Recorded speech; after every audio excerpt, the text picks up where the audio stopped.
Where are we going?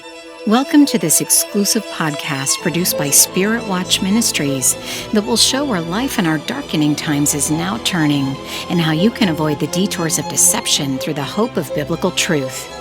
The Lord Jesus in Matthew 24 warned us over 2 millennia ago and how urgently we need to heed him now.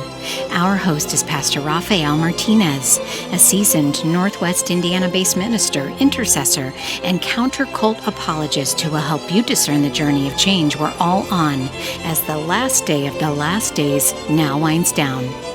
For more information, check out our Facebook page and our website at spiritwatch.org. Now, here's Pastor Rafael.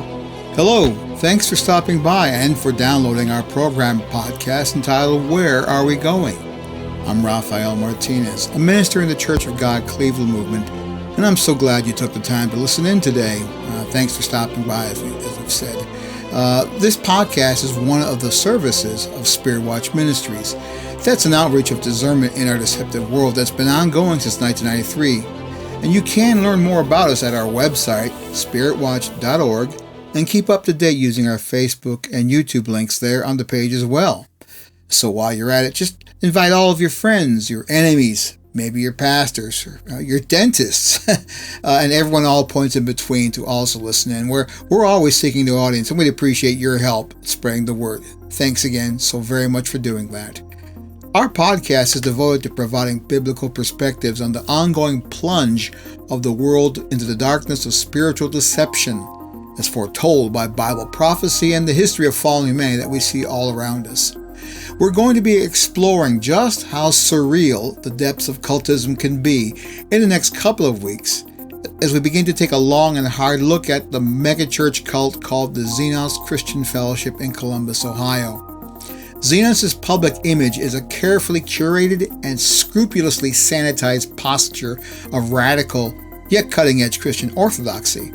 But the black light it actually emanates testifies to an aberrancy that is both unexpected, savage, and hidden in plain sight. This is a story we're dedicated to helping tell about the decades of abuse many within Xenos have discovered and experienced. This tragic development will be covered more fully in an upcoming documentary on Xenos that is currently in production that our ministry actually helped to create in the past few months. But before we can share our own commentary on the startling establishment of cultism, there's a painful bit of cautionary insight about how such a thing can be so easy to fall into. We want to share this with you today by way of an older teaching tape called Cults, the Result of a Problem. The speaker is a man named Chris Elkins, who for several years in the mid-1970s was a deeply committed member of the Unification Church cult, founded by the infamous Reverend Sun Myung Moon.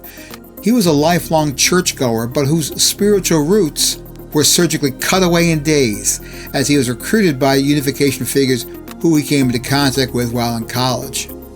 Engaged by their love bombing, all their loving attention focused upon him, as well as some incredibly intense intellectual lures that they threw out, Elkins was drawn away into Unification cultism that seemed so much like the pinnacle of truth and at a center of transformative spirituality that could change the world if given a chance. You see, no one goes out to find and join dangerous cults. They get involved with friendly people whose winsome appeal to mind and heart is often irresistible. And there's no shortage of such recruiters, as Elkins has said in an interview. Cults are all over, he says. Cults are an interesting phenomenon, especially at this point in time. But cults are not the problem. They are the result of something deeper, something that we can't quite get our arms around. And in his sharing today, Chris Elkins helps us recognize what that X factor is, which cultists are so able to engage within us all. And we trust you'll get some sobering reflection here that we believe will help you understand how cults truly are indeed the result of a problem. For a while this evening, I want us to consider a thought about cults. Cults are one of the most misunderstood things in the American society today. There's all kinds of stories you might read. There's all kinds of information you might pick up. But for a little while, I want us to talk to somebody who's actually been there, namely myself. someone who came out of a background much like yours. I was raised in a Christian home. I went to church every single Sunday of my life. I had a very successful background. My college career was an exciting one, and yet in a 7-day period, I met and joined a cult. I want you to know why. I'm not here to teach you how to hate anybody. You're not going to go out of here wanting to tar and feather the next Mooney you meet. You're not going to hate them. You're not going to want to be rude to them. For my effort here tonight is to as well help you in your Christian response to these people too. 70% of the people who call themselves Moonies right now came out of a denominational Christian home, a mainline Protestant denominational Christian home. 7 out of 10 of them left one of our churches to be where they are right now. So for the first part of what we discuss, we first of all cannot point a finger at them and say, what's wrong with them? I want our attitude to be right from the beginning. For most of the people who are in cults right now left us, left one of our churches. A lot of them were just like you and came from families just like yours. People who are in cults are not monsters. They're people who grew up next door to you. They're people who were in your Sunday school classes. They're people who grew up with your kids. And for the grace of God, it is not your child. What is the problem? The whole premise of our discussion will be this. Cults are not the problem, but they're the result of the problem. And understanding what the problem is will help you know right now what you can do to prevent this from happening in your life. When I was a senior in college in the summer of 1973, I never dreamed I'd join a cult. I was an honor student. I was a fraternity president. I was active in college. I was happy. I was successful. Things were going pretty much my way. But like most any young person that age, I was having some thoughts about, well, where is my life going? Am I satisfied? Am I growing? What do I know? For those of you who have seen the movie Heavenly Deception, you saw Chris Elkins sitting out on the porch of a fraternity house one afternoon when a young man from the Unification Church approached him. If you'd noticed, and exactly the way it happened was this guy who walked up to me was not wearing a big sign that says, I'm a Mooney. A lot of us would be thinking right now, well, if I was with Chris that afternoon that he first met the Moonies, if I was with him, I wouldn't have made the same mistake. For a while this evening, I want you to feel what I felt and see what I saw and understand why I made the decisions that I made. If anyone has ever told you that a little bit of knowledge is dangerous, you're going to see a classic case. For the problem that Chris Elkins had the afternoon he was sitting out on the porch of his fraternity house when he met that first Mooney was this. I knew almost nothing about what I believed. I was raised in a Christian home. I went to Sunday school every Sunday of my life. And yet for some reason, I knew almost nothing about my faith. A little bit of knowledge can be dangerous. That first young man I met was wearing a suit and carrying a Bible. How was I to know that he was in a cult? A lot of you think, well, if my child ever met someone in a cult, or if I ever met someone in a cult, it would be obvious. No, all cultists have red skin, horns, and pitchforks, or they've got big signs on that says, we're in cults, or they've got, there's somehow their appearance you think will give them away. First of all, this is usually not true.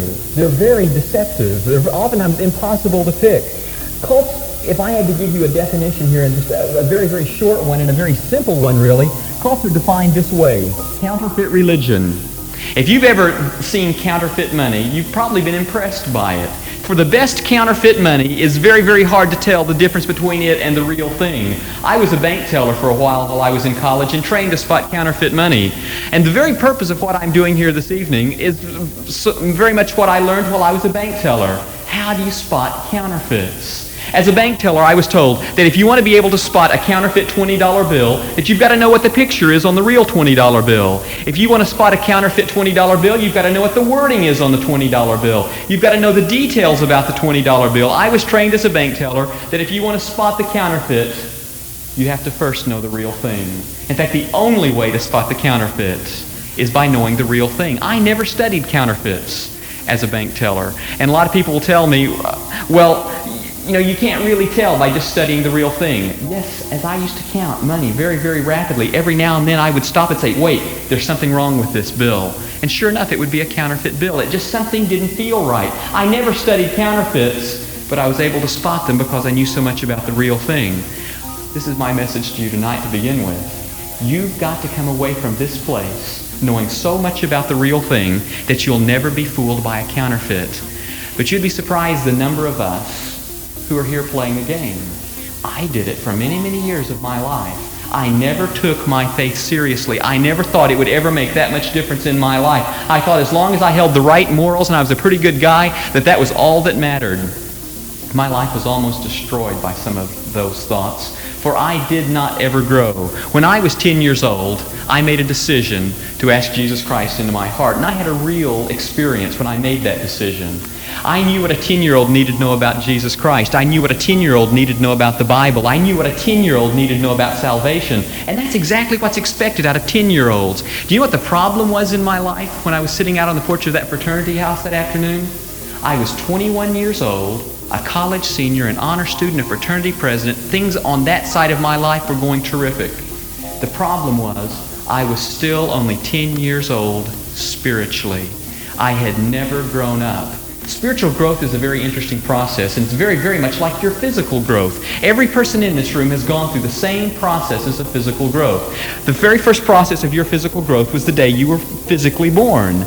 You were spoon-fed. For the first few weeks and first few months, someone held up your little head and poked a spoon into your mouth and spoon-fed you. But then what happened? Every person in this room learned how to feed themselves. And most adults in this room right now could pick up a little baby and spoon-feed it. You see, the cycle completed itself. First you were spoon-fed, then you learned how to feed yourself. Now you can feed others, physically. But should not the same process happen spiritually? How many of us have been Christians for years and years and years and years, and we're still being spoon-fed every Sunday? We have not even learned how to feed ourselves, much less anybody else.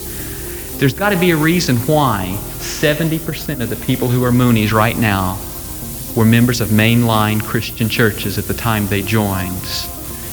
And I think that if we discover the cause of the problem, we'll be much better able to cure it. That first young man I met looked like a Christian. Let me ask you a question. Most of you have met a Moonie at one time in your life, or maybe a High Christian, or someone from Divine Light Mission, or maybe you've had people come up to your door representing different organizations, different churches, Mormons, Jehovah's Witnesses, all kinds of different groups in our society who will come and share their faith with you. Let me ask you a question. What did the last person trying to share their faith with you think of you and your God? If you're like most of us, you've slammed a door, rolled up a window, walked the other direction, said something rude, and a lot of us say something crude. What did that person think of you and your God after you dealt with him? We've got to realize that people who are in cults haven't quit searching. Most of them that are in cults are there oftentimes as the product of a real search. But for some reason, they never saw the answers in us. They really want to know the truth, but they didn't think we were taking it very seriously. They left one of our churches in search for love and truth, when this should be the greatest source of both of those things. It's a shame when people go from this place looking for it and that they did not find it here. When I met that first guy, I never dreamed what was getting ready to happen. It wasn't obvious. If you would have been there with me, I don't think you would have been able to tell the difference. He didn't look like he was from a cult. But let me turn this on you for just a second. Can people just look at you and tell that you're a Christian? Oh, a lot of times we think we should be able to spot people in cults by the way they dress or by the way they look. Well, the converse of that then should be true as well. You should be able to spot a Christian by the way he looks or the way he dresses. Is that true? I don't think so. How do people tell you're Christian? How can they tell you're not in a cult? Ever thought about that? As I went to that first lecture with that young man that night, most people think if they'd have been with Chris Elkins, that you would have known it was the Moonies right off. That if you'd have walked into that room with me that first night, that you'd have known who it was to begin with and you wouldn't have gone any further. I wish that was true. But let me tell you what I was met with that first night I went to a Moonie lecture. I walked into a room full of people, some of the friendliest people I'd ever met in my life. Every single one of them greeted me and told me how nice they thought it was that I was there. They made me feel at home. There was not a single person who pinned me up against a wall and said, we were going to make a moonie out of you in 7 days. There was not a single one who argued with me or tried to tell me that all of my spiritual learning to that point was for naught. They wanted me to be their friend, and they were a friend to me. They brought me a Coke to drink. Several people visited with me. There was nothing obvious in their manner that they were from a cult. As we talked for a little while that evening, I heard a lecture on the nature of God, 2.5 hours of it. I sat there just fascinated with what they were doing. They quoted the Bible inside and out. I thought, boy, these people have to be Christian. That first guy I met that afternoon quoted the Bible to me. And I thought, well, certainly anyone who quotes the Bible to me must be Christian. Is that true? Well, let's turn it on you just a second. Do people know you're Christian just because you quote the Bible? Is that the significant factor that makes you Christian? This young man called himself a missionary who first met me. All of those people I met that night called themselves missionaries. Are all missionaries Christian? How does someone tell that you're a Christian? If it's not necessarily what you can quote, because I could take anybody out there on the street right now who doesn't know anything about Christianity and in just a little while have them quoting the Bible. What makes us Christian? What makes us different? Why should we be alarmed about cults? If I lined up 10 Moonies in front of you right now and let you talk to them, you'd be real surprised at what you'd find. You'd find that all of them, every single one of them, you wouldn't find a one of them who drank or smoked. You would not find a one of them involved in drugs. You'd not find a one of them involved in any kind of illicit sexual behavior. Their morals, their attitudes are about as straight as they come. But does that make them Christian? Is that enough to justify their existence? Can we say, well, they're all right just because they hold those morals? I don't think so. For anyone could hold those kind of morals and not necessarily be Christian. Those kind of things are easy to counterfeit. The elements amongst us that are easy to counterfeit, you're going to find they'll counterfeit every time. 7 out of 10 of those people left one of our churches. Yet when I met the Unification Church, I was so impressed with the quality of person I met, their caliber, their way of reaching out, their way of caring, their way of touching me, their morals. I thought, boy, I kept pretty high morals. And yet I thought, here's a group of people who keep even higher morals than I. I was sure I had met Christians. But then again, just does a certain set of rules, a certain set of morals make you Christian? What's the difference between the Christians and the cults? For if we start trying to say that it's the clothes we wear or the book we carry or what we can quote or what morals we keep, I think we're going to have some problems. For anybody could keep those things and still not believe in Jesus Christ. How do people know you're Christian? Do you think it's just because of your morals? Anybody could have those morals and not necessarily be Christian. When it came right down to it for me, I came to the end of 7 days of lectures. We heard discussions on the nature of God, on the fall of man, on Christology, on history, on the last days, on all kinds of subjects you might hear in a Sunday school class or in a seminary. I was impressed. They had taken the little bit I knew about the Bible and had woven it into their fabric. Theology, your concept of God, your understanding of this universe is much like a puzzle. As you've attended church, as you have gone to Sunday school and different training sessions, you have learned little bits. You've gotten little pieces of the puzzle. Many of us have every piece to the puzzle, to our spiritual puzzle, to our theological puzzle.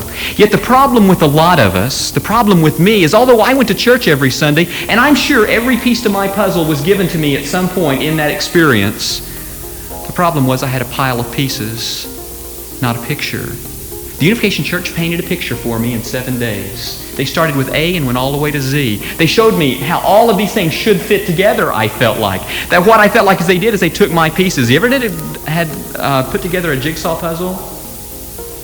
My wife does this quite a lot. She enjoys puzzles. When she dumps out all those pieces on that table, there's not much she can tell me about her puzzle. She can't tell me that all the pieces are there as long as she's got a pile of pieces.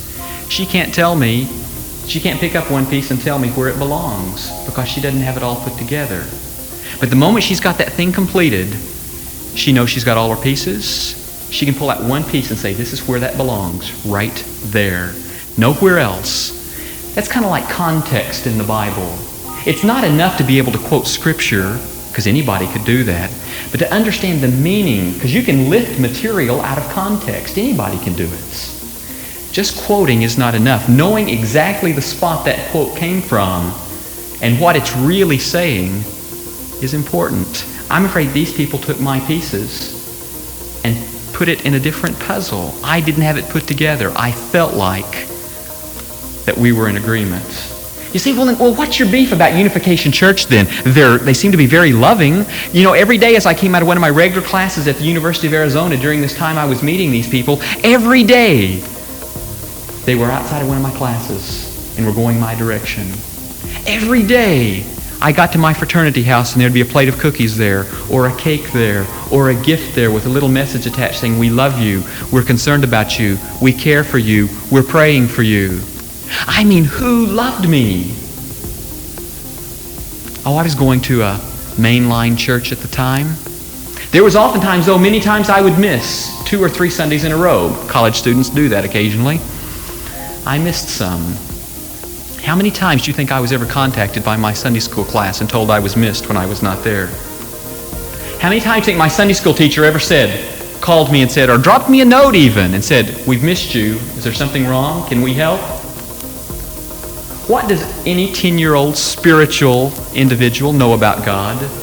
When you're 10 years old, what do you know about God? I can think one thing just rings in my mind that I was taught. God is love. Where was God in my life at that time? Here were these people who every day came by and saw me, brought me gifts, told me they were praying for me and loved me. And then here was this other group of people, when I wasn't there, they obviously didn't miss me. Who loved me? Can you for a minute see why I made some of the decisions that I made? They were a product of my being naive. They were a product of my not knowing what I believed or why I believed it. It wasn't such an irrational decision. In fact, it seemed a very rational one. Now, when you get into what is the real problem here, the problem isn't morals. The problem isn't how they do things. The problem is not their methodology. We as Christians tonight have to be concerned about one thing: their theology. What do they believe about Jesus Christ? For that makes all the difference in the world. Stop and think about it. These people believe that Jesus failed. Did Jesus fail? These people believe that the sign of the cross is Satan's sign of victory. These people believe that Sun Myung Moon, a 61-year-old Korean man, is the return of Jesus Christ. They pray in his name. This very Sunday morning at 5 a.m., every Moonie in this state was up. He was praying, he or she were praying to pick a picture of Moon and his wife at the front of a room. The men were on one side, the women were on the other. They all bowed 3 times to that picture and pledged to die for Moon this morning, if it was necessary. Happens every Sunday morning. These people believe he's really the Christ. Where can we as Christians take exception with these people? When their theology. It is a shame that I grew up in a Christian home with parents who loved me and cared about me, and yet I knew almost nothing about what I believed. Oh, I didn't realize all those things at the time I joined Unification Church. I came down to one decision: who loves me? If God is love, I want to be where the love is, because God must be there. Who loves me? We all ask that question. We've all got to make a decision. What I thought they were offering me was love. It later turned out to be anything but love. But it looked so good. We often think that the devil is going to approach us with red skin, horns, and a pitchfork. That he'll be so obvious that none of us would ever fall for his ploy or his tricks. That's not true. You know, I asked you a question a little while earlier that we've never answered. How does somebody know you're a Christian? When the Moonies meet you, how do they know they've met a Christian? You're not wearing a big sign that says, I'm a Christian. And just because you carry a Bible, that doesn't mean it either. They carry Bibles too. How does someone tell you're a Christian? If it's not the clothes, the book, what you can quote. You say, well, Chris, people know I'm Christian because I go to church on Sunday mornings and Sunday nights. And on Wednesday nights occasionally too, and I do a little mission activity, this kind of stuff. My neighbors know I'm Christian because I'm gone every Sunday morning. They know I must be in church. That's my witness to my neighborhood, that I'm gone at certain times of the week. Or that I sit in a beautiful church building like this one. That makes me Christian. Do you think sitting in here makes you Christian? If it did, then go home and sit in your garage. It'll make you a car. Or go sit in the forest. It'll make you a bear. You're not Christian just because you're sitting in here. Well, we've just come up with several reasons that people can't tell we're Christians. How in the world will someone ever be able to tell that we're Christian? What is the distinguishing factor that makes you different from people who are in cults? The answer is so simple and so clear that whether you read it in King James English or in modern English or however you might read it, there's no doubt about what this verse says. There's one way for people to tell you're Christian. It's John 13:35. It says this, "By this shall all men know that ye are my disciples, if ye have love one to another." How much did that last person who tried to share his faith with you feel loved by you? You say, well, come on, Chris, I'm not supposed to love someone who's in a cult. They're making mistakes. Look at the giant errors those people are making. I sometimes have to stop and think, why does God love me? He must look down at Chris Elkins quite a lot and say, why should I love him? Look at the giant errors he's making. My God loves me in spite of me. Who gave me the right to judge others and say who deserves my love and who doesn't? You've been loved unconditionally. God has said, I love you, and He cares about you. And yet we meet these people in parking lots and we just think we're one step above, or that we should be up on a pedestal, that we don't even have to deal with these people. If you realize for a minute these people are your children, these people are kids who grew up in our churches, these are people who went to school with us, and somehow they never saw the love in us. How is that possible? It's possible because people oftentimes come to our churches and never get their hand shaken or to someone to say, I'm glad you're here. It happens because a lot of us go to Sunday school and we never take it very seriously. For some reason, spiritual discipline and love, people think discipline and love, they don't see that the two words are synonymous. The most loving thing you could do is become spiritually disciplined. You say, oh, but discipline's a drag. What horrible stuff. You know, when I think about discipline, I have to think about the Olympics. I have to think about those ice skaters who I'm fascinated with, who can get on that rink and go around as fast as they want to go. They can go backwards, forwards, they can flip, they can turn, they can twist, they can do anything they want to do on that ice. They're totally free and they're totally unafraid. Have you ever tried to ice skate before, any of you? How many of you were able to go round and round as fast as you wanted to go? You could flip, turn, twist, do anything you wanted to the first time you tried it. If you're like me, even the 10th time you tried it, you're still clutching the rail. All you do is you kind of scoot around the outside. You're totally afraid, and the last thing you are is free. That's the way a lot of us are on the spiritual ice. We've never become disciplined enough to get away from the rail. We are dependent on a crutch, something to hold us up, someone else to explain it, someone else to do it. There's not a one of us tonight who don't want to be free. We all want to be unafraid, but there's only one key to getting there: discipline. For some reason, it never seemed important to me. Let me come back again to what we started talking about. Cults are not the problem. They are the result of the problem. Where is the problem? Can we point our fingers out of this place and say, well, the problem is out there? Or maybe is the problem right here? How much do you really care? I was in Unification Church for 2.5 years. I used to approach people like you on street corners or at your home or in a parking lot, and I would come up and I would say, hi, my name is Chris Elkins, and I'm part of an interdenominational Christian youth project here in the Hattiesburg area. We're here raising funds for Christian mission projects, or we're here raising funds for all kinds of different things. Youth groups, mission work. And I'd say, would you give us $1 or $2 in exchange for this flower to support our interdenominational work? You say, oh, well, people don't really support that kind of thing, do they? I would hate to take a show of hands on how many people in here have given a dollar or $2 to someone like that, who approached us in a parking lot or came to our door and we didn't even really know who they were. They sounded good, and thus we gave them $1 or $2. You say, oh, well, $1 or $2, that doesn't make any difference. The Unification Church, the Moonies, make $1 million every 5 days selling flowers, candy, and candles in parking lots. But before that figure blows you away, who gave them that $1 or $2 that added up to $1 million every 5 days? Who did it? Who do the Moonies have to thank for their great success? Where have they gotten 70% of their members and nearly all of their money? Do you think atheists support a kid who says, hi, I'm working for an interdenominational Christian youth project? Think Madeline Murray O'Hare's ever given one of those kids $1? I doubt it. Do you think it's the Jewish element amongst us who will support this interdenominational Christian group as they call themselves? No, it's us, the Christians for the most part, that have supplied this. There is not a state in the United States that is not affected. I go to little towns all over this country, and I never go to a place where they tell me they haven't met the Moonies or the Hare Krishna or the Divine Light Mission or the Scientologists.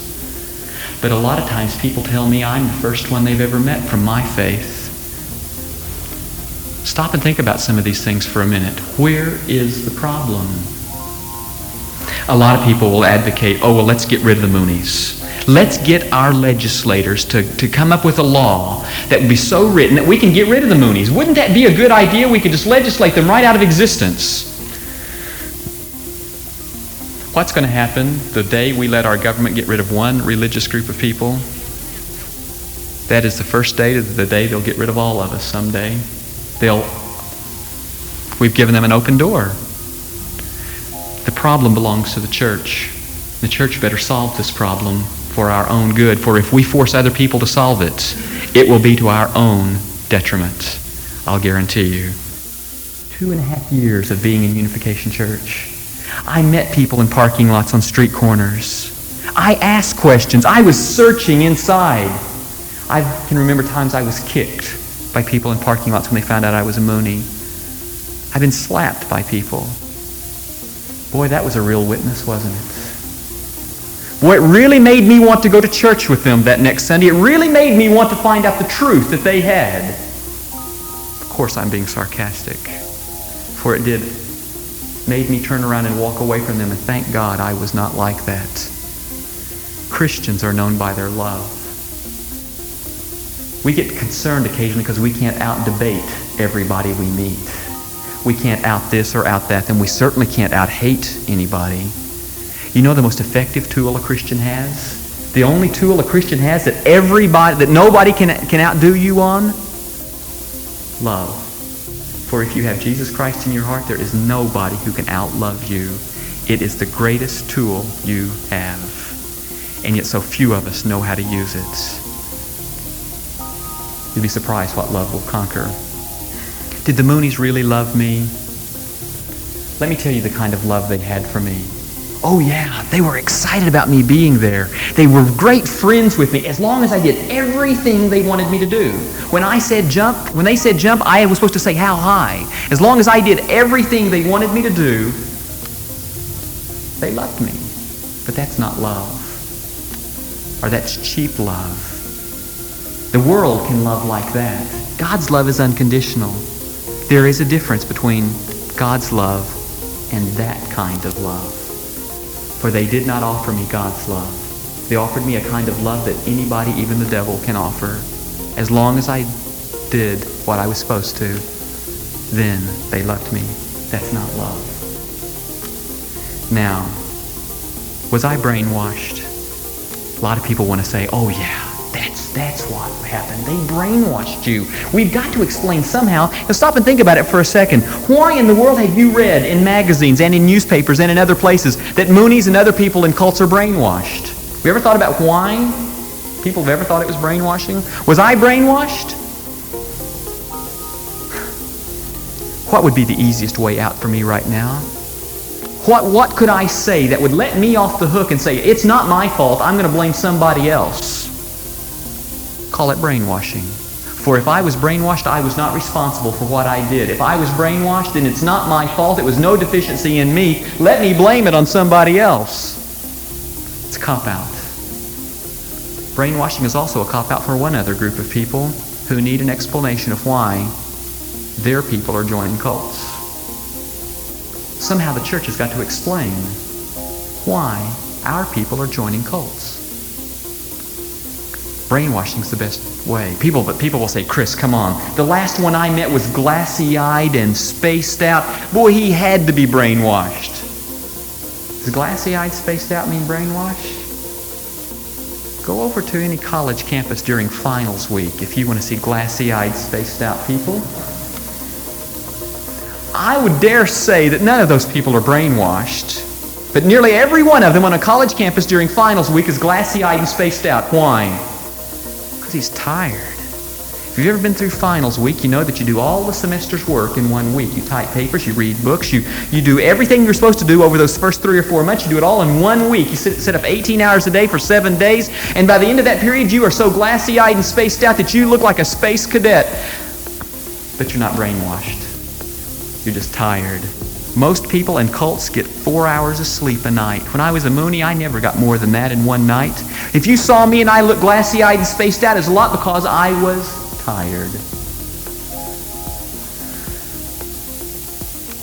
But I wasn't brainwashed. Nor are most of the people in cults. I just can't accept that as being reasonable. Was I controlled?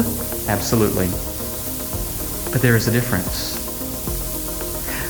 If right now any person in this room was dependent upon me for your food, your clothing, your shelter, your guidance, your day-to-day lifestyle, your money, everything, you had to come to me to get everything, I'd control you, and yet I wouldn't necessarily have you brainwashed. Have you ever wondered why God has sought us to be totally dependent upon Him? Whoever controls your dependencies controls you. And I admonish you to turn the reins over to God and let Him do the controlling. But a lot of us turn over these reins to other people. For a lot of us, it's a cop-out. For a lot of us, you say, well, why do people stay in cults? I know people have been in cults for 10, 15, 20 years. Because you get in there and you just let somebody else make all your decisions. It becomes such an easy way of life. You don't have to worry about anything. You just do as you're told. There's food on the table. You're taken care of. Boy, it's easy. It's cop-out. And I know a lot of people who stay in it for, although they may disagree with the theology, it's the easiest way of life. Leaving one of these groups isn't easy. My story is so dramatic that a lot of people don't believe it's true. I left on Christmas Eve 1970. Well, let me back up. Christmas Eve 1975, I was escaping. I had just discovered my parents had hired people to deprogram me, to kidnap me out of the Unification Church. I was home for Christmas, and on Christmas Eve, a friend of mine tipped me off and said, your parents are going to kidnap you tomorrow. If you do not leave, you're going to be carried off and held until you give up and won't promise not to go back. Is that a good idea? There was a law almost passed in the state of New York recently that basically stated this, that parents have inalienable rights over their children. That whether a parent is 90 years old and the child is 70, it doesn't make any difference what the age is. Parents can come in to their children's life at any time. Now, a lot of us as parents think, well, man, that's a pretty good idea. It'll help keep my kids in line. The law basically, as it was structured, said this. If your child has a sudden 180-degree turnabout in his life, if he changes instantly, overnight, in a matter of a second, and you've got a fear that he's going a direction you don't want him to go, you can step in there and you have the right to pull him out of whatever he's in. Is that a good idea? Well, at first it sounds, well, I can keep my kids out of cults. I can keep them going straight that way. But what about other people who have 180-degree changes? The famed atheist Madalyn Murray O'Hair, her son did something very recently. He renounced his atheism. He declared a faith in God. He changed overnight. If that law existed, Madeline Murray O'Hare could come get her son out of one of our churches and say that law was why she could do it. I've got some friends in Texas who tell me about one in their midst who was raised in an Orthodox Jewish home, and he became a Christian, and his parents are considering kidnapping him. Do you see what things we open up? If it's right for the Christian parent to go in and nab their kids out of groups you disagree with, why couldn't the Jewish parent or the agnostic parent or the atheist parent? We've given all parents the right to change the lives of their children at any age. It's dangerous. It may sound good on the surface. It may solve a short-term problem, but look at the long-term effect of how it might destroy us if we're not careful. When I discovered the deprogramming, I fled. I arrived back in New York City where I was living in the movement on Christmas morning, 1975. I'll never forget that morning as long as I live. I want you to sit with me that morning in LaGuardia Airport. As that morning I had to make some decisions about my life. Number one, I had given up my mom and dad for this movement. They were now my enemies. They were literally hunting me down. If God was really in that movement, then I could justify having to give up my own family. Others of God's servants have had to do that. I couldn't expect God to expect any less out of me. As I sat there in that airport that morning, I had no longer had any money. I had given every bit of that to the movement and was simply living on a day-to-day basis. But other of God's servants had done that. I couldn't think that God would expect any less out of me if He needed me in that role. I didn't complete my education. I gave up my education to join that movement. I'd given them my car. I'd given them everything I ever had. Now, sit there with me for a minute and try to imagine yourself in the same position. But better than that, what do you depend on? What is your security blanket? For if it was your money, it could be gone that fast. If your security is in your education, mine was gone in an instant. If your security is in your family, as much as I wish I didn't have to say this, my family fell apart during that experience. We're together now. We have, in fact, the best relationship we've ever had. But what do you depend on? What is your security? Let me tell you, the only thing that did not wash down the river during my experience with the Moonies, one thing did not. My relationship to Jesus Christ stood the test. When He put His hand into my life when I was 10, He never let go. Have you ever read the story of the prodigal son? In a sense, you're looking at a 1980s version of that story. Do you see how I went off and squandered everything my father ever gave me? And then 2.5 years later, I came limping back with nothing.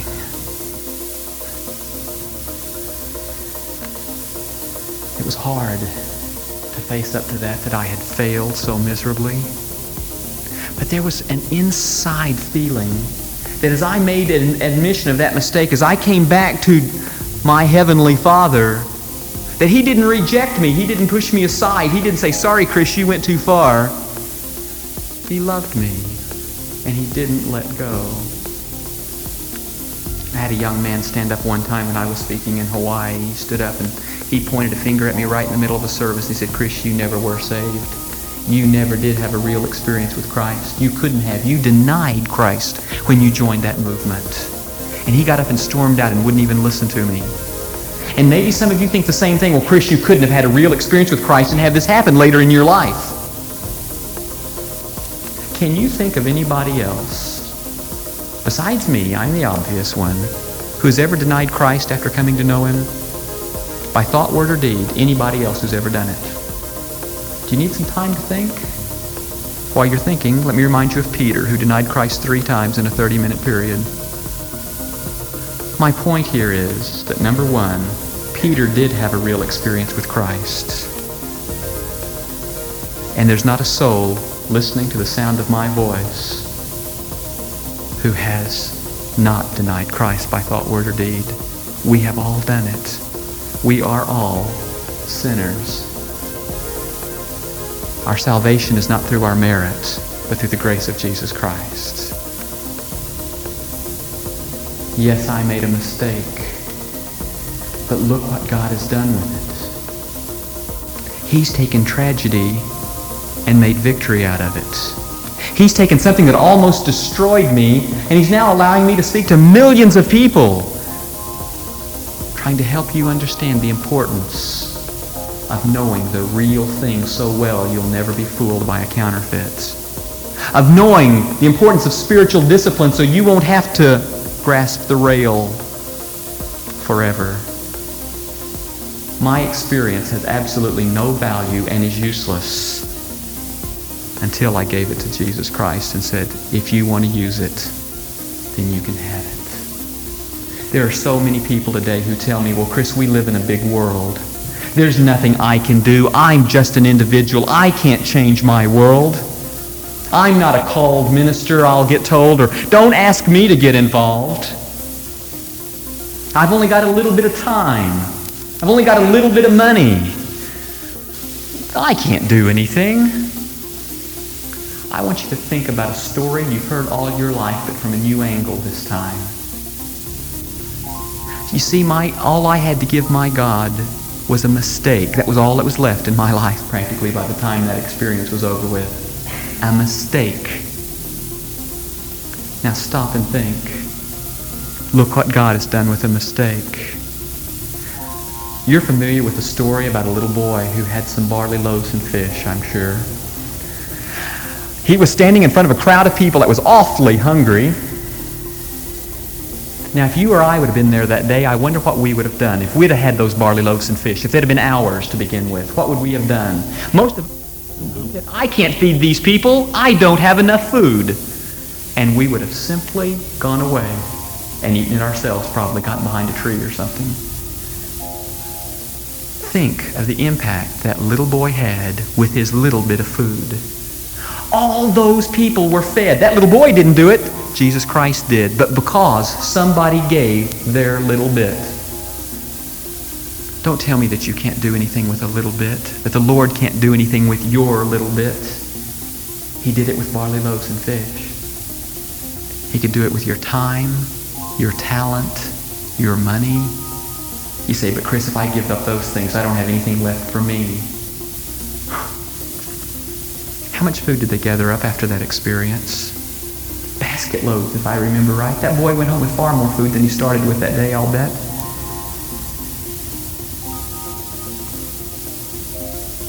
The Lord is like a multiplication factor. He takes our little bit and makes something big out of it. When people tell me that the Lord is not doing anything through their lives, it tells me exactly how much they're giving.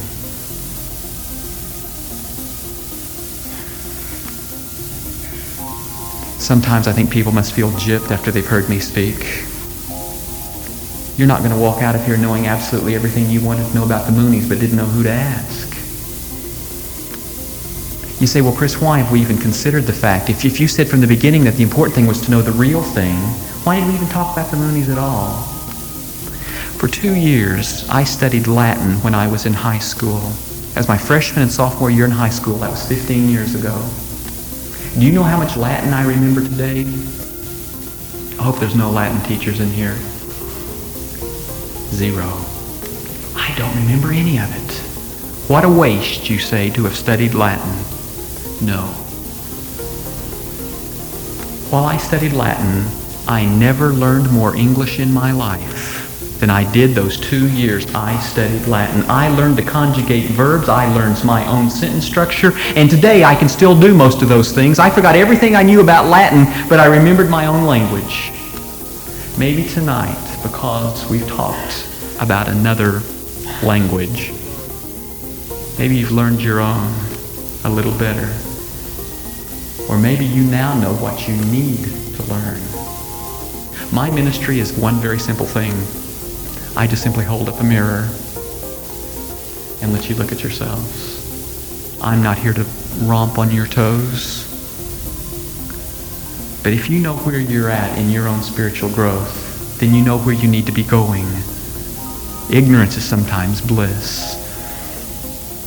Knowing now, perhaps, you may be a little more inspired. I went to Sunday school. I was never inspired about it. Let me tell you a couple of experiences I had.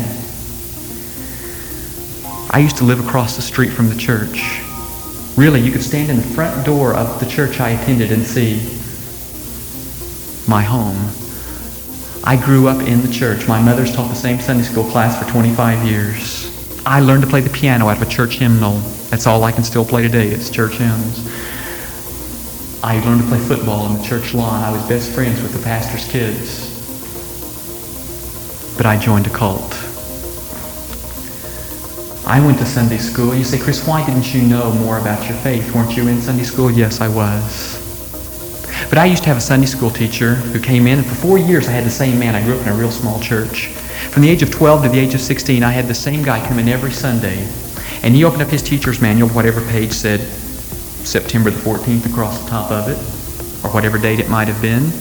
He looked down, and for the next 45 minutes, he never looked up again as he read word for word every single thing that it said in the teacher's manual. He even read the teaching instructions out loud to us, explained to the students they should be understanding such and such. How long did you think it took me as a 12-year-old to figure out that Sunday school wasn't important? Or at least that was the attitude I developed. Mother would say, read your Sunday school lesson on Saturday nights. I'd say, why? It's only going to get read to me tomorrow.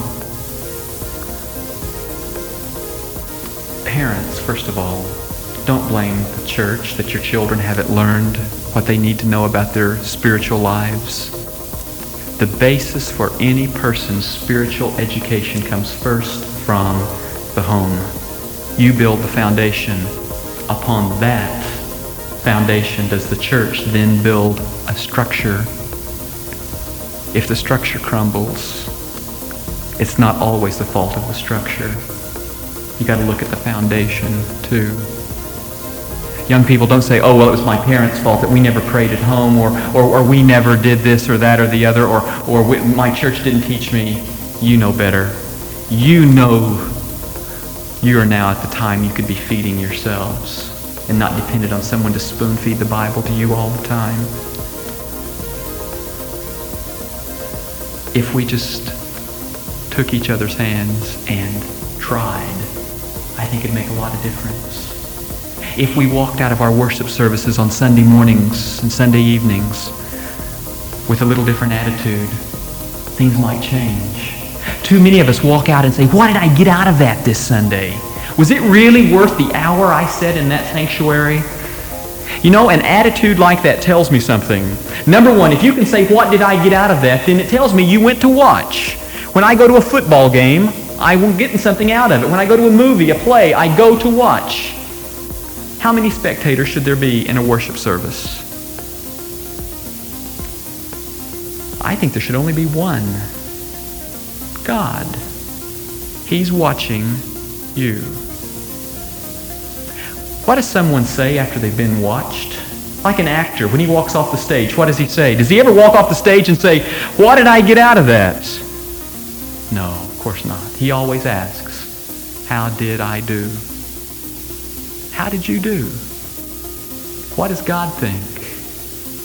Did you worship? Did you get involved, or did you come to just be a spectator? How much did you put into it? That'll tell me exactly how much you got out of it. My point tonight, in this whole subject matter, is if we want to cure cults, there's one place we need to be working on it. Right here in this church. The best way to stop cults is to build strong churches. The best way to build strong churches is to have strong individuals. Where are you? Let's pray together. Father, sometimes it's hard to look in the mirror. It's kind of painful to see where I'm at and probably where I should be. But I'm really thankful that you are who you are. Someone who loves me sometimes in spite of me, who sees me make mistakes and yet loves me. Help me learn to love others. Help me be less judgmental on others. For if I was judged as severely as I judge others, I probably wouldn't have a chance. Thank you for the love of my Christian friends. I really pray that we'll learn to love each other. I really pray that my church will be known by its love, and that I too will be known by that same love. Help me grow. I know there's more. I know where I should be. Help me care, because sometimes I just really don't care, and I know that attitude needs to change. I want to be a participant, not a spectator. Help me be that. Thank you for the people in this room. Thank you that they care enough to be here. I know that there's enough people here right now in the sound of my voice to change the world. Less people oftentimes do more than we do. We've got to care as much as they. I just thank you for saving me, for loving me just as I am. For no one else ever loved me that way before, until you. Everyone else loved me for what I could do for them. You loved me just as I was. Thank you. Lead us from this place. Direct us, guide us in our daily lives, that we may be better witnesses for you. In the name of Jesus Christ, amen. Thanks for listening today as we explored just where are we going. Our prayer is that you have been encouraged and strengthened, and if necessary, challenged in your daily journey through life. Jesus is coming. You can fall with the night, or you can rise with the sun. The choice is yours. You can email us with questions and comments at feedback@spiritwatch.org. And if you need urgent personal spiritual help, email us at help@spiritwatch.org. We look forward to hearing from you. Please follow our podcasting at our Facebook page and our website at spiritwatch.org. This podcast is a production of Spirit Watch Ministries, taking heed that no man deceives you.